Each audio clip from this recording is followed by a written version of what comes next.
Debate. So ఓవరాల్గా చూస్తున్నాం ఎవరి వర్షన్ వాళ్ళు చెబుతూ ఉన్నటువంటి పరిస్థితి. కక్ష సాధింపు అని చెప్పేసి వైఎస్ఆర్ కాంగ్రెస్ పార్టీ మాజీ మంత్రి చెప్పారు.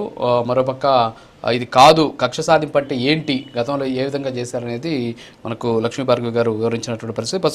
సురేష్ గారు గుడ్ ఈవినింగ్ అండి. సో ఓవరాల్గా ఇప్పుడు మీ పార్టీకి సంబంధించినటువంటి మాజీ మంత్రి కూడా మాట్లాడారు, ఇది కక్ష సాధింపు అంటున్నారు. కక్ష సాధింపుకి నిర్వచనం ఏంటి అసలు?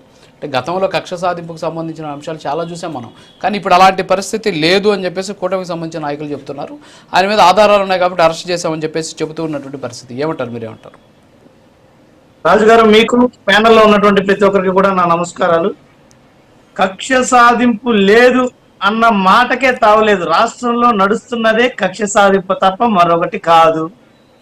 ఈరోజు రాష్ట్రంలో ప్రపంచంలోనే అత్యంత ప్రమాదకరమైనటువంటి నియంతలు అడాల్ఫ్ హిట్లరు, ముస్సోలిని, కిమ్ ఇలాంటి నియంతల కన్నా ఘోరమైనటువంటి పరిపాలన ఆంధ్ర రాష్ట్రంలో జరుగుతోంది. కూటమి ప్రభుత్వం అధికారంలోకి వచ్చినప్పటి నుంచి ఇప్పటి వరకు మీరు మాజీ ఎమ్మెల్యేలు, మంత్రుల అరెస్టులని, వాళ్ళని జైలుకి పంపడమే చూస్తున్నారు. కింది స్థాయిలో కార్యకర్తల పైన కూడా దాదాపు 2000కు పైగా ప్రశ్నిస్తే వారి మీద కేసు పెట్టడం, అదేవిధంగా కేసు తర్వాత కేసు, కేసు తర్వాత కేసు, వరుస కేసులతో సాధారణ కార్యకర్తలను కూడా వదలకుండా కూటమి ప్రభుత్వం వైఎస్ఆర్ కాంగ్రెస్ పార్టీ మీద కక్ష గట్టి భవిష్యత్తులో వీళ్ళని ప్రశ్నించేదానికి ధైర్యం చేయకూడదు, ప్రస్తుతం వీళ్ళు పరిపాలన విషయంలో వైఫల్యం చెందినటువంటి అంశాలను ప్రశ్నించకూడదు అన్నటువంటి రీతిలో ఈ రకంగా నియంతృత్వ పోకడలతో పోతూ అక్రమ కేసులు, అక్రమ అరెస్టులకే ఈ ప్రభుత్వం సమయాన్ని మొత్తం కూడా వృధా చేస్తుంది తప్ప మరొకటి లేదు. ఈ రోజు మనం చూస్తున్నాం జోగి రమేష్ గారి అరెస్టు. జోగి రమేష్ గారి మీద ఆధారాలు ఉన్నాయి, స్పష్టంగా ఆయనకి ఈ యొక్క నకిలీ మద్యం వ్యవహారంలో సంబంధాలు ఉన్నట్టు ఆధారాలు ఉన్నాయంటున్నారు. కనీసం స్పష్టమైన ఆధారాలు ఏమున్నాయో ఈ రోజు ప్రజలకు వివరించే పరిస్థితి చేస్తున్నారా? లేదు. మీరు చూసారు, ఆ ముద్దాయి జనార్దన్ రావు అన్నటువంటి వ్యక్తి మొదటిలో ఏ రకంగా మాట్లాడాడు, తరువాత విదేశాల నుంచి వచ్చిన తర్వాత ఏ రకంగా మాట్లాడాడు, ఆయన తాలూకా వీడియో రికార్డింగ్ చేసినటువంటి వ్యక్తులు ఎవరు, ఆయన తాలూకా మొబైల్లో స్క్రీన్ షాట్లని బయట పెట్టినటువంటి వ్యక్తులు ఎవరు, ఇవన్నీ కూడా స్పష్టత ఇవ్వాల్సినటువంటి అవసరం ఉంది. ఈరోజు ఏదో ప్రభుత్వం చేతిలో ఉంది కదా, మేము చెప్పినట్టు అధికారులు వింటారు కదా, మేము చెప్పినట్టు కేసులు నమోదు చేస్తారు కదా అంటూ పోతే కాలం ఎప్పుడు ఒకేలాగా ఉండదు. రాబోయేటువంటి రోజుల్లో దీని పర్యవసానాలను అనుభవించాల్సి ఉంటుంది. కూటమి ప్రభుత్వం అధికారంలోకి రాకముందు చెప్పినటువంటి మాటలేంటి? సూపర్ 6 అన్నారు, భారీ పరిశ్రమలు తీసుకొని వస్తాం, పెట్టుబడులను తీసుకొని వస్తాం, ఉద్యోగాలు కల్పిస్తాం అన్న మాటలు ఏమయ్యాయి? ఈరోజు రైతాంగం తీవ్రమైనటువంటి నిరాశలో ఉంది.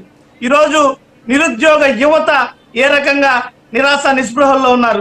సామాన్య ప్రజానికం సరైనటువంటి సంక్షేమం అందకుండా ఈరోజు పూర్తిగా ఈ ప్రభుత్వం పైన వ్యతిరేకత వ్యక్తం చేస్తుంటే, ఈ వ్యతిరేకతని కప్పిపుచ్చుకోవడానికి ఈ పాలన అసమర్థతతో రాష్ట్రంలో ఆర్థిక వ్యవస్థ అతలాకుతలం అయిపోయినటువంటి పరిస్థితి మనం చూసాం. 18 నెలలకే 2,30,00,000 కోట్లు, ఈ రోజు 2,30,000 కోట్ల అప్పు ప్రభుత్వం చేసినటువంటి పరిస్థితి. ఆర్థిక వ్యవస్థ విధ్వంసం అయిపోయింది.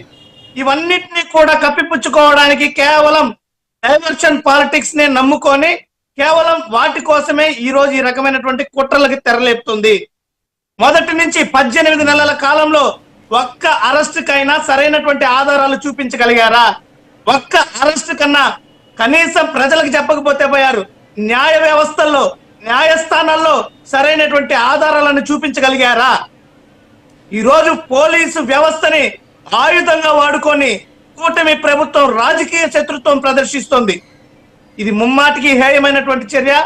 రాబోయేటువంటి రోజుల్లో ప్రజలు తగినటువంటి గుణపాఠం చెప్తారు. ఎందుకంటే ప్రజలు నమ్మి వీళ్ళకి అధికారాన్ని ఇచ్చారు. ప్రత్యర్థి పార్టీలను వేధించమని కాదు, రాజకీయ కక్ష సాధింపులు చేసుకోమని కాదు. వీళ్ళు చెప్పినటువంటి సంక్షేమము, అభివృద్ధి జరుగుతుంది రాష్ట్రంలో అంటే వైఎస్ఆర్ కాంగ్రెస్ పార్టీ పాలన కన్నా కూటమి ప్రభుత్వం అధికారంలోకి వస్తే మెరుగ్గా పాలన ఉంటుందని నమ్మించారు. ఈ రోజు ఆ రకంగా నమ్మించి ప్రజల్ని నిలువునా మోసం చేశారు. ఒక్క అంశంలో జగన్మోహన్ రెడ్డి గారి కన్నా ఒక్క అంశంలో ఏదైనా మెరుగైనటువంటి పరిపాలన కూటమి ప్రభుత్వం అందించిందా? రైతులను ఆదుకునిందా? నిరుద్యోగులను ఆదుకునిందా? మహిళలను ఆదుకునిందా? యువతను ఆదుకునిందా? ఏ వర్గాన్ని కూటమి ప్రభుత్వం జగన్మోహన్ రెడ్డి గారి కన్నా మెరుగ్గా ఆదుకున్నదో చెప్పగలుగుతారా ఈ కూటమి నేతలు ఎవరైనా? పోనీ అభివృద్ధిలో ఏమన్నా పరుగులు పెడుతున్నారా? అన్ని వ్యవస్థలను విధ్వంసం చేసి రాష్ట్రాన్ని తిరోగమనం వైపు తీసుకెళ్తుంది ఈ కూటమి ప్రభుత్వం. ఇలాంటి పాలనని ప్రశ్నించిన ప్రతి ఒక్కరి మీద కేసులు, అంటే వీళ్ళకి ఎవరైతే వ్యతిరేకంగా ఉంటారో వాళ్ళందరి మీద కేసులు పెట్టుకుంటూ పోవడమే తప్ప ఇంకొకటి లేదా? ఏమి ఇబ్బంది లేదు. వైఎస్ఆర్ కాంగ్రెస్ పార్టీ నాయకులు గాని కార్యకర్తలు గాని ఇలాంటి కేసులకి, అరెస్టులకి, జైలు శిక్షలకి భయపడేటువంటి ప్రసక్తే లేదు. కావాలంటే రాష్ట్రంలో జైలన్నింటిలో కూడా వైఎస్ఆర్ కాంగ్రెస్ పార్టీ నాయకుల మీద కేసులు పెట్టి మమ్మల్ని అందరినీ కూడా జైలులో వేయండి, ఎటువంటి ఇబ్బంది లేదు. రేపు ప్రజాక్షేత్రంలో వీళ్ళ వైఫల్యాలను ఖచ్చితంగా వైఎస్ఆర్ కాంగ్రెస్ పార్టీ ఎండగట్టి తీరుతుంది. మళ్ళీ దానివల్ల ఒక సమస్య అయింది, మళ్ళీ ఖర్చు కూడా